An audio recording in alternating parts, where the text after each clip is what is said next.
Thanks very much, Alan. It's a pleasure to be here. I guess I remain the Minister for Culture, Communications and the Creative Industries, but we have moved some of my communications responsibilities from BIS to the Department of Culture, Media and Sport. That 10-minute walk between the two departments was simply getting too much, so I executed a significant machinery of government change to save me a bit of time, make me more effective as Minister, plus my office in DCMS is 3 times bigger than my office in BIS. I haven't yet put the internet formally into my title, but I have styled myself, as it were, as the Minister for the Internet, because I think it's important that there's a government minister who speaks on the main issues affecting the internet. I think things are beginning to change quite rapidly. Obviously the debate about net neutrality, where no doubt you've seen and perhaps even tweeted on my speech, as well as issues to do with inappropriate content, as well as illegal downloading. So all of these issues, I think, are coming together. And the reason that I wanted to come and speak today, and look forward, I hope, touch wood, to speaking at future IGF forums, is because the IGF is an extremely valuable platform for engaging stakeholders in Britain on internet governance issues.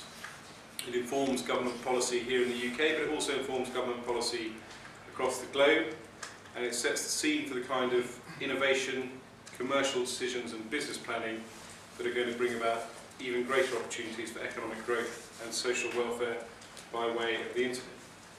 I'm very interested to hear how your discussions have gone today, and I hope I can get a readout of some of the breakout meetings that you've had earlier today.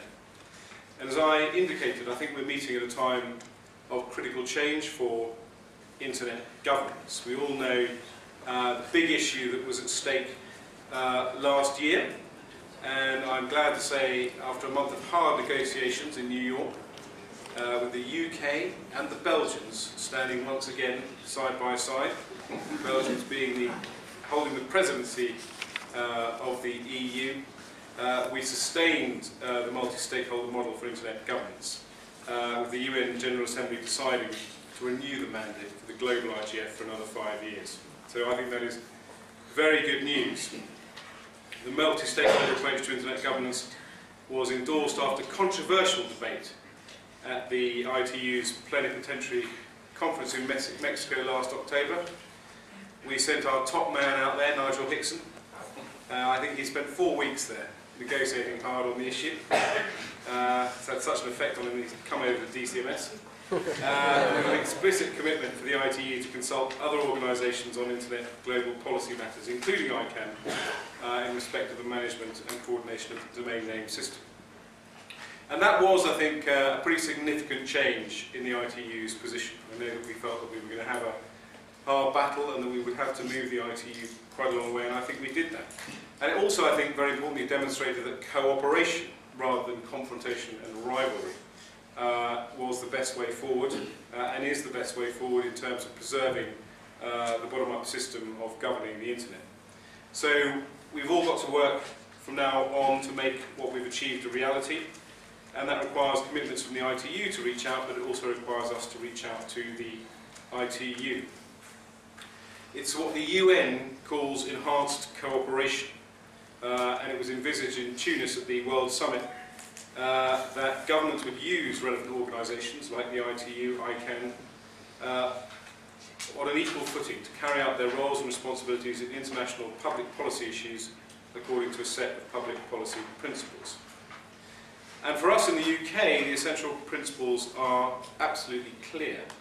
We believe that the day-to-day operation of the internet should be led by the private sector, with government only intervening when necessary on overarching matters of security, resilience, fair access and fair competition. We do not believe that the World Summit's concept of enhanced cooperation means we have to construct a global intergovernmental body for this purpose. And we need to underpin that future with financial support. The IGF Secretariat, under new leadership, relies on donations to pay for its important activities, and not just from government but from industry as well. And the track record from industry is perhaps not as good as it could be. Governments cannot and should not back this process on their own.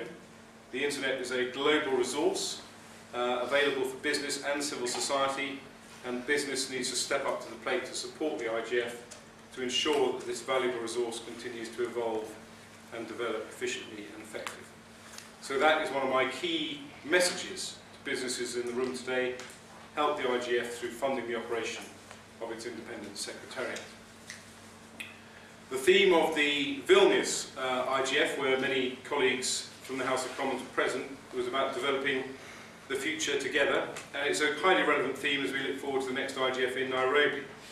In Vilnius there are a record 2,000 participants: civil society, business, technical and academic communities, and also parliamentarians, herded by Alan Michael, who has great experience in herding cats, so was ready to herd various MPs to get them over to Vilnius. And it's also, I think, significant in Vilnius that a quarter of the participants contributed remotely through the regional hubs that were set up for this purpose across the globe. So we need to sustain the momentum that was secured in Vilnius and make sure that the next IGF in Nairobi has the full engagement of stakeholders, particularly in developing countries. The IGF more than ever has to be well supported and diverse in the range of countries that take part, no matter what stage of economic development they are at, because of course the internet is crucial for economic development. And so I absolutely support the agenda in Nairobi to include development as a key theme, with the aim of identifying key policies and solutions that will help transform developing economies into innovation economies. We've already seen how sea cables landed in Africa transform the opportunities for many of those countries by fostering the growth of backbone links that reach out to developed countries as well, and those with mobile networks, boosting businesses and especially small businesses. I think the IGF can contribute much to the impact of these developments through its discussions on cross-border access, diversity and the promotion of much greater local content on the web.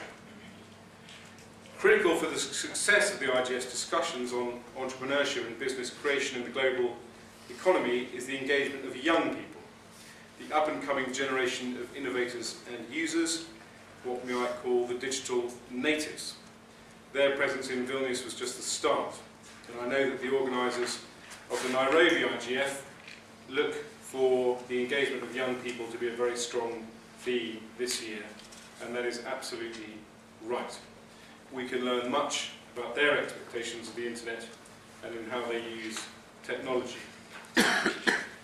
So we can reflect on many positive advances for the IGF achieved in Vilnius and in terms of our negotiations at the UN and the ITU. But we also know that nothing is perfect, and I think the responses from the formal UN consultation during the IGF in Sharm el-Sheikh indicated that there were some aspects of its organisation and event planning that needed to be looked at, with the aim of enhancing its engagement, in particular with developing countries, and also its communication strategy. So I think those concerns do need to be addressed if the IGF is continued to evolve and be successful. The IGF is not a negotiating forum, but it does have to be much more immediate in its impact in terms of getting out its message about best practice, its messages about solutions and opportunities at regional and national levels. How should we go about achieving those kind of changes? Well, the UN Commission on Science and Technology for Development is now establishing a working group to address these issues. And again, it's important that everyone involved in the IGF contributes to the working group, and in so doing ensures that this is not a backdoor way of making major changes that compromise the effective bottom-up model that is the IGF. So I hope we will seize that opportunity and reinforce our message in Geneva that this needs to be a fully open and accessible process of review that takes full account of all stakeholders' views. The end of last year was also a critical time for ICANN as the coordinator of the Internet's domain name system. It was the first substantial review of ICANN's accountability to the global Internet community, and it was completed on track, consistent with the framework established by the affirmation of commitments. We welcome the key recommendations of the review team's report, in ensuring that ICANN develops its policy agenda and work plans and takes its decisions in a fully transparent and inclusive manner, with full and timely regard for the advice of governments and with more effective monitoring of its performance and processes, to ensure that ICANN and its board are fit for its unique structure and mission. Through our membership of the Governmental Advisory Committee, we will now hold ICANN to the task of implementing these changes as soon as practical. These changes are crucial to ensure ICANN's continued international credibility as the guardian of the domain name system. And of course, this is a very important year for the domain name system as a whole. It could see it transformed beyond recognition, with hundreds of new generic top-level domains to rival .com and indeed .uk. I'm sure Nominet, an organisation I know and love, whose chief executive very deservedly got an OBE, mainly because she lives in my constituency. I'm not happy with it. It's thoroughly deserved for the work she's done. And with its fantastic chairman, Baroness Fritchie, would welcome the competition. And if I could just say that on my last visit to Nominet, I was really incredibly impressed by how well that organisation works. And if that's not a great example of bottom-up self-regulation being incredibly effective, I don't know it better. But the changes to the domain name system have to be achieved with our objectives of fair competition and innovation very much at the forefront. And the GAC also has a crucial role to play in delivering ICANN's plan consistent with those aims.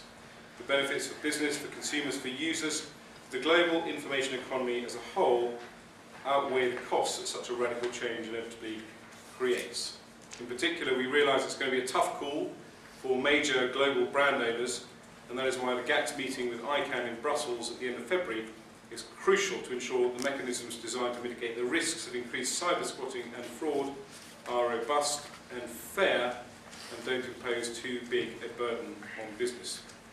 We in government need to ensure that this expansion of the domain name system is not going to undermine our national brands, for example the city and regional geographical names. Some of you will be aware of the long-standing .Cymru initiative to promote Welsh culture and business, but I'm sure there are other proposals waiting in the wings, like a .Cumbria, for example. Well, if you know Rory Stewart, you'll know he's probably already registered.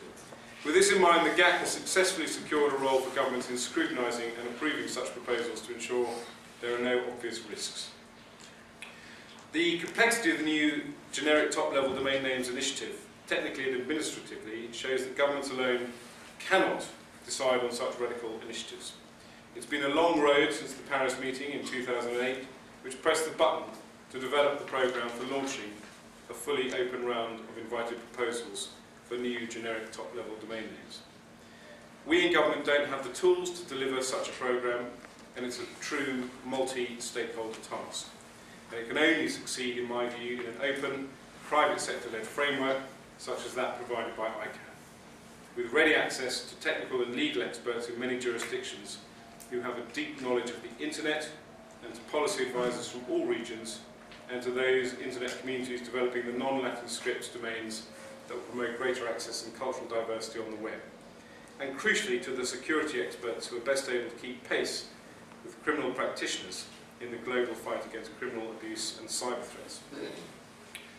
Before concluding, it would of course be remiss of me not to address a key internet forum such as this, not to address the fundamental change to the way in which the internet operates. We've now run out of new IPv4 addresses at the global level, and will soon run out in the regional registries. Although we can work around this to some extent, we can't put the inevitable off, and we all need now to embrace the transition to IPv6. And given how the internet works, this cannot happen overnight. We don't know how long this transition will take, nor can we create just a grand plan to make it all happen. But it will, of course, become increasingly urgent. So again, we all need to work together on the issue. Government, industry, business, providers and users. And I was delighted when last year we had the launch of 6 UK that brings together all the users and providers with the aim of expanding the deployment and use of IPv6 in the UK.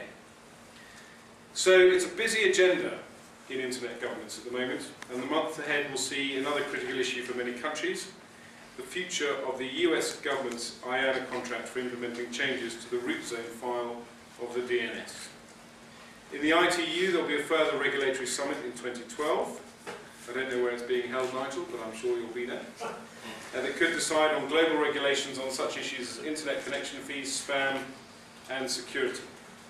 And of course, the G8, with France currently in the chair, have identified the internet as one of a handful of critical issues to be discussed at their summit in May. Your ability through the UK IGF to comment and share your views and proposals is absolutely crucial, and I wish you well in your preparations for the IGF in Nairobi. Thank you very much.